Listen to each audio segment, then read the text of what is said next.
న్యాయం అనేది? విల్సన్ గారు ప్లీజ్. గుడ్ ఈవినింగ్ వెంకటకృష్ణ గారు, మీకు ప్యానల్ నమస్తే. పెద్దలందరూ కూడా నమస్కారం. అంటే జగన్మోహన్ రెడ్డి గారి గురించి నాకు అవగాహన ఉంది, వాళ్ళ నాన్న రాజశేఖర రెడ్డి గారి మీద కూడా అవగాహన ఉంది. 2 జిల్లాల ఓదార్పు యాత్రలో పాల్గొన్నప్పుడు ఆయన ఎస్సీ లీడర్స్ పట్ల ఏ విధంగా వ్యవహరిస్తాడని కూడా ఒక అంచనా ఉంది. మేమంతా దూరంగా ఉన్నాం, అందులో ఏం సందేహం లేదు.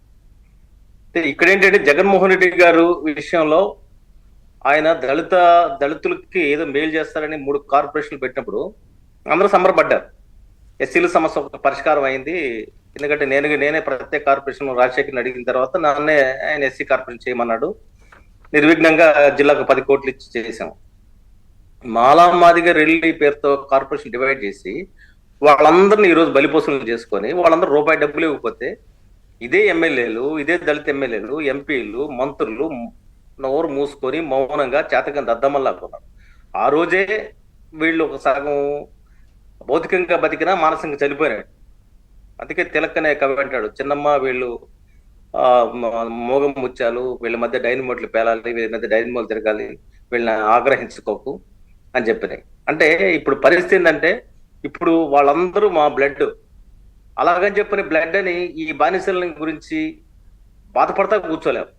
ఎందుకంటే వాళ్ళకి తిరుగుబాటు చేయమన్నాం. అంబేద్కర్ ఆ రోజు ఏం చెప్పాడంటే నేను ఈ తీసుకెళ్లే ప్రగతి రథాన్ని చేతనైతే మీరు ముందు తీసుకెళ్ళండి కానీ వెనక్కి తీసుకురావద్దన్నాడు.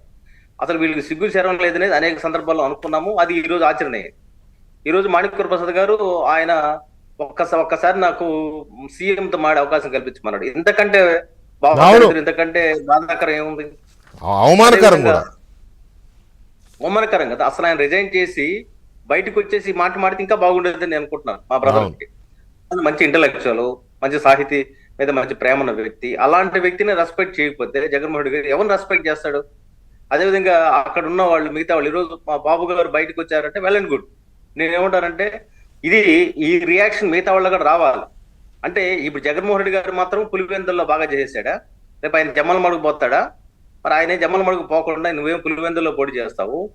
లేకపోతే నీకు బాకాలు ఉదిరిన వాళ్ళు వీళ్ళందరూ కూడా పెద్దిరెడ్డి కావచ్చు, లేకపోతే బొత్స కావచ్చు, ఇంక వాళ్ళు కూడా వాళ్ళ పరిస్థితి నాకు తెలియదు, కానీ వీళ్ళందరూ నీ పక్కన ఉండొచ్చు, వాళ్ళు మాత్రం నియోజకవర్గం పోటీ చేయొచ్చు. అంటే దళితులకి పాలన సామర్థ్యం లేదని మీ ఉద్దేశమా? అసలు ఎక్కడైనా ఎస్సీ ఎమ్మెల్యేలు పనిచేయించారా? వాళ్ళు ఒక రోడ్డు వేయడానికి ఉపయోగపడ్డారా? లేకపోతే వాళ్ళు ఎస్సీకి లోన్ ఇచ్చారా? ఎస్సీల దగ్గరికి ఎవరు వస్తారండి? ఎస్సీలే వస్తారు.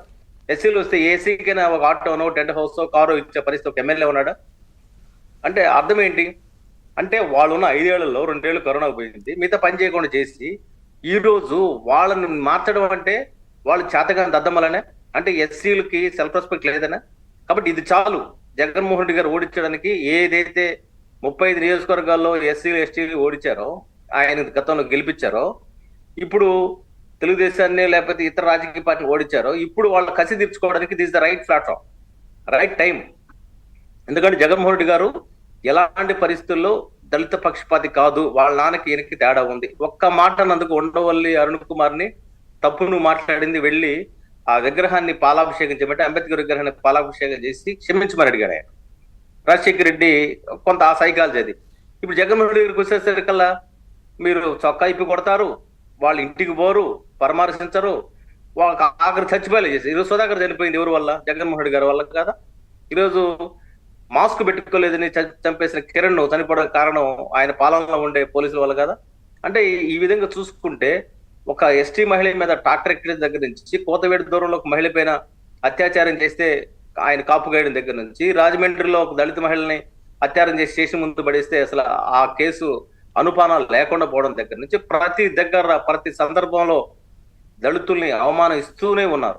ఇన్ని అవమానించినా సరే మనం సహిస్తూనే ఉన్నాం. కానీ అదే సమయంలో తిరుగుబాటు చేస్తున్నాం. ఒక ఉద్యమాన్ని వచ్చాడు ప్రభాకర్ మిత్రుడే. ఉద్యమాన్ని స్ఫూర్తి ఏంటి? అంబేద్కర్ నుంచి ఏం నేర్చుకున్నారు మీరు? అంబేద్కర్ నుంచి తిరుగుబాటు నేర్చుకోలేదా? నేను గుడాలను పెట్టి నిట్టాళ్ళలాగా ఉన్నాను, నేను కూలిపోతే నా పరిస్థితి ఏంటి? నా దళితులు నా వాళ్ళు డాక్టర్లు లేకపోతే ఐఏఎస్లు అవుతున్నారు, వాళ్ళ భార్య బిడ్డలు పరిమితం అవుతున్నారు.